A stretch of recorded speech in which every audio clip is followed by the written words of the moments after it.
On April 14th, 2012, the Avatar community was given a spark of hope as the newest incarnation of the Avatar was finally put to screen.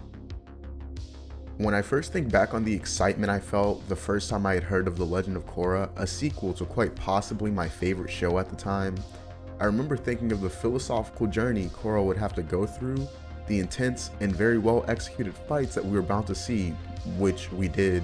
But more importantly, I was excited to see where the series would go after the death of Aang. Not to compare the characters too much, but just how exactly the writers would differentiate Korra as a character and also as an avatar. Unfortunately for me and many others, The Legend of Korra was neither the proper sequel to Aang's story that we were hoping for, nor was it a show that was riveting enough to have its own identity outside of a few pivotal moments.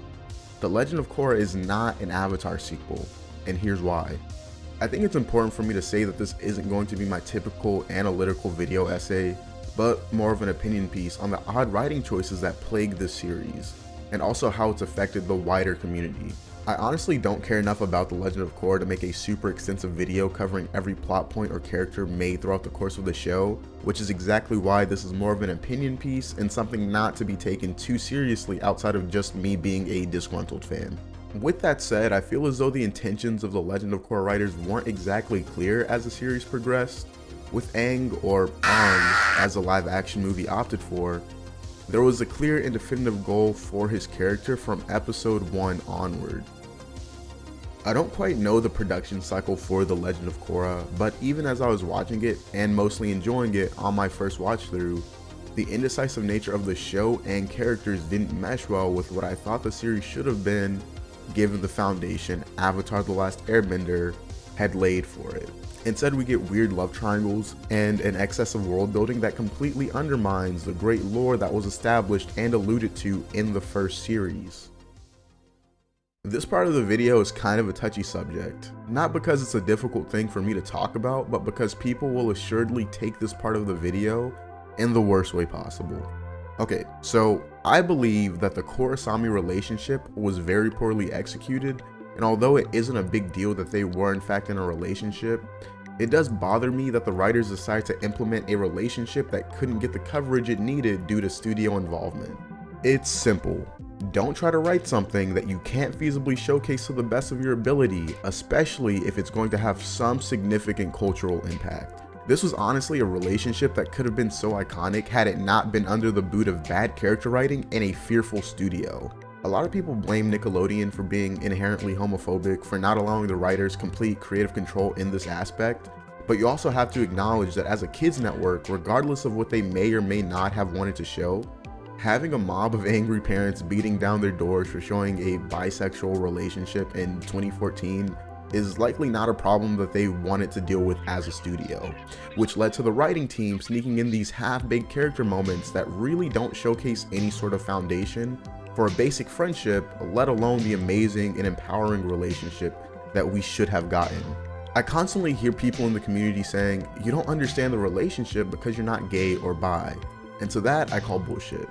My personal attractions have nothing to do with whether or not a relationship can objectively be perceived as good or bad. That's an anecdotal stopgap measure at best. And when the writing team doesn't do a good job at giving the audience enough time to see these characters have those special moments on screen, I'm not gonna call it bad because I'm straight, I'm gonna call it bad because it's poorly executed in conjunction with a fearful studio helming the show. This relationship is one that really bothered me because the community that it's representing deserves better than breadcrumbs, or having to beat around the bush for a hand-holding scene. In a general sense, I'm tired of seeing a community exploited for any sort of snippet of inclusion, but that's a conversation for another time. Likewise, I want to cultivate a culture of positivity and open-mindedness on my channel, so if you do disagree with my opinion, please comment. I love having these kinds of discussions and hearing other perspectives. When I initially began watching the show, I didn't mind the world building. I thought it was interesting to see the discontent between benders and non-benders, even if the real-life societal undertones were a bit obtuse and on the nose. It was around the time that the show began exploring more of the spirit world that I began to feel a little wary of the direction that they were taking things. Don't get me wrong, I'm not one of those people that gets upset when you change things up.